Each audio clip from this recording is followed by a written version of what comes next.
BBCI channel सामाजिक परिवर्तन की आवाज़ है। बीबीसीआई चैनल बहुजन द्रविड़ समुदाय में सामाजिक, सांस्कृतिक और राजनीतिक चेतना पैदा करने के लिए समर्पित है। यह चैनल कोई व्यावसायिक चैनल नहीं है। यह बहुजन मूवमेंट को, बहुजन आंदोलन को सही दिशा देने के लिए, यह कोई व्यावसायिक चैनल नहीं बल्कि यह बहुजन द्रविड़ लोगों की स्वतंत्र आवाज़ है। इस चैनल को सुचारू रूप से चलाने के लिए हम आपसे आर्थिक सहयोग की अपील करते हैं। आप अपना आर्थिक सहयोग नीचे दिए गए अकाउंट नंबर पर भेज सकते हैं। बहुत बहुत धन्यवाद।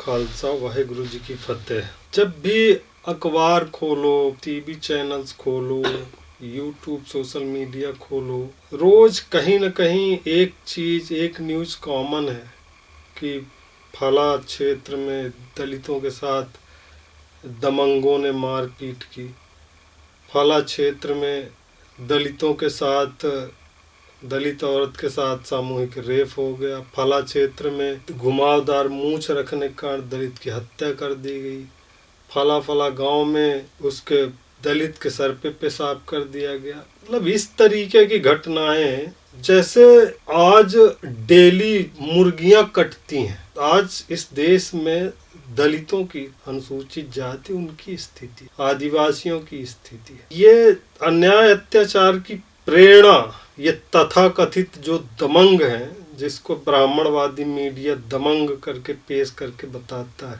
ये तथाकथित जो दमंग हैं, इनको दलितों के साथ, आदिवासियों के साथ इतना अमानवीय अत्याचार करने की प्रेरणा कहाँ से मिलती?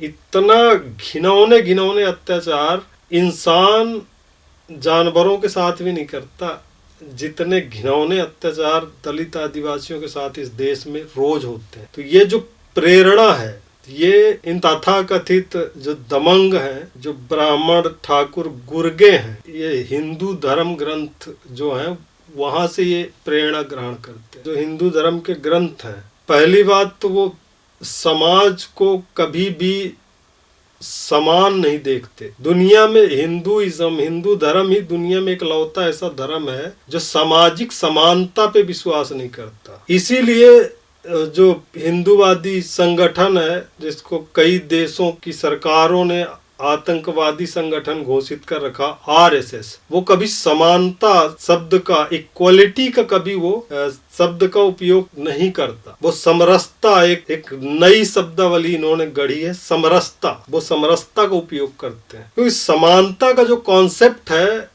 वो इस हिंदूवादी धर्म, ये ब्राह्मणवादी सिस्टम में समानता का कॉन्सेप्ट नहीं है।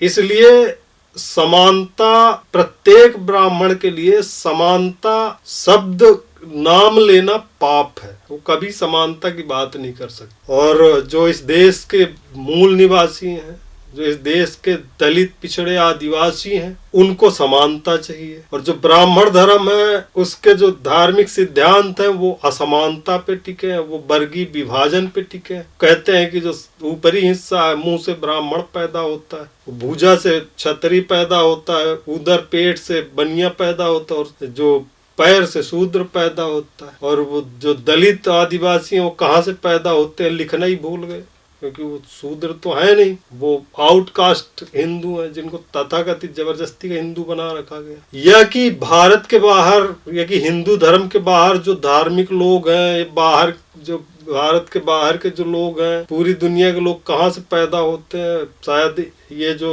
सिद्धांत बनाने वाले ब्राह्मण थे, उनको भारत के बाहर की दुनिया का ज्ञान ही नहीं था। नहीं तो वो ब्राह्मण, ठाकुर, बनिया, शूद्र के अलावा भी लोग दिखते उनको, दुनिया दिखती उनको। खैर, कहने का तात्पर्य ये है कि बहुजन समाज, जिसको समानता की जरूरत है, और हिंदूवादी व्यवस्था, जिसका आधार असमानता है, दोनों एक दूसरे के विपरीत है। बहुजन समाज की चाहत हिंदू धर्म सिद्धांतों के बिल्कुल विपरीत। इसके बाद भी आप जो है रोज काटे जाओ, रोज मारे जाओ, जानवरों से बदतर आपके साथ सलूक हो, इसके बाद भी आप जो है तो हिंदू ही बने रहना चाहते हैं, उस ब्राह्मणिकल सोशल ऑर्डर का हिस्सा ही बने रहना चाहते हैं। तो भाई मेरे दोष किसका है? जब आप लात घूंसे खा के भी, अपमान सह के भी हिंदू ही बने रहना चाहते हैं, तो फिर दोष किसका है? फिर चिल्लाना कैसा, फिर रोना कैसा, फिर गिड़गिड़ाना कैसा? क्योंकि जब तक हिंदू धर्म है तब तक ये जाति व्यवस्था, ये ऊंच नीच की व्यवस्था हिंदू धर्म में रहेगी, क्योंकि उस व्यवस्था के कारण ही हिंदू धर्म जिंदा है। और जब तक ये व्यवस्था है तब तक उस व्यवस्था से आप लोग सताए जाते रहोगे। आप लोगों के साथ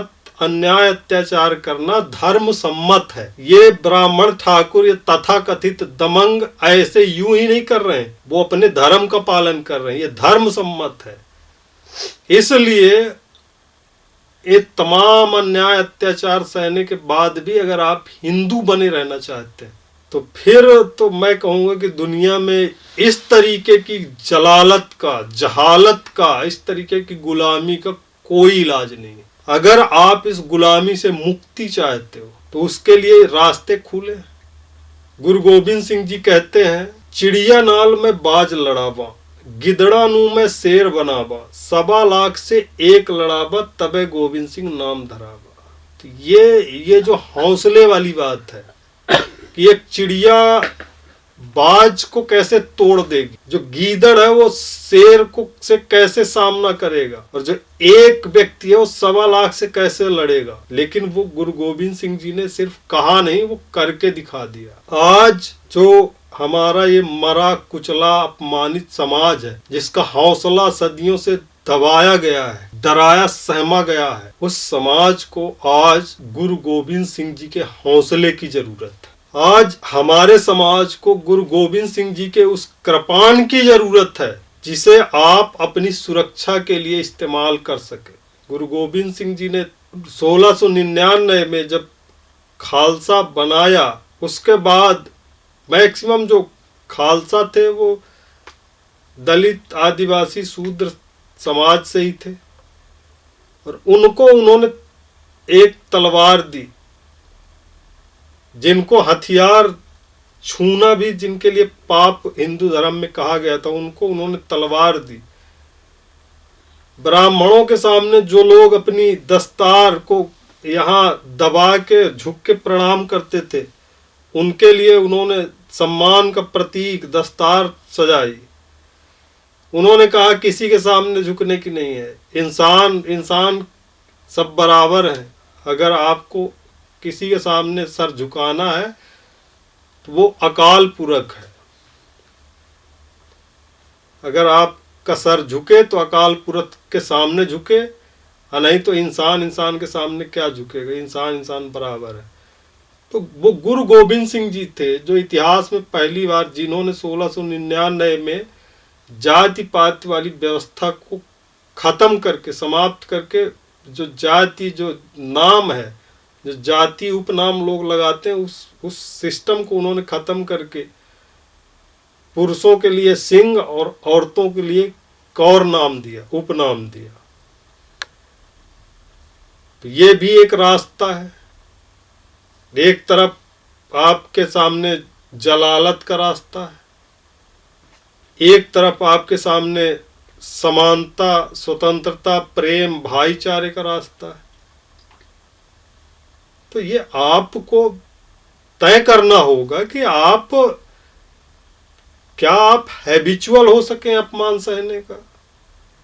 क्या आपने उसको अपना भाग्य मान के स्वीकार कर लिया है? जब कोई जिसको तैरना भी नहीं आता, वो भी अगर पानी में उसको फेंक दिया जाए तो अपने जान बचाने के लिए वो हाथ पैर मारता है, कोशिश करता है, और कई बार उसकी कोशिश सफल भी हो जाती है, जिंदा बाहर आ जाता है पानी से। क्या आप लोग जो है वो हाथ पैर मारना भी भूल गए हैं कि चुपचाप जो भी चाहे हमारे मान मर्यादा के खिलाफ अपमान हो, चाहे हमारी मानवीय गरिमा कुचली जाए, हमारे आत्मसम्मान को रौंदा जाए, फिर भी हम हिंदू ही रहेंगे? क्यों? क्या इसलिए कि हिंदू, तथाकथित हिंदू फोल्ड में रहने से आपको कुछ चंद सहूलियतें मिलती हैं? इसलिए जलालत सह के भी आप हिंदू बने रहना चाहते हैं। तो मेरे भाइयों बहनों, मैं इतना जानता हूं कि इंसान का जो स्वाभिमान है, इंसानी गरिमा है, उससे बढ़ के इस दुनिया में कुछ भी नहीं। जहां आपका स्वाभिमान सुरक्षित हो, जहां आपका आत्मसम्मान सुरक्षित हो, ऐसी जगह पे आपको बैठना चाहिए, ऐसी जगह पे उठना चाहिए। इन्हीं शब्दों के साथ मैं अपनी बात समाप्त करता हूँ। बहुत बहुत धन्यवाद।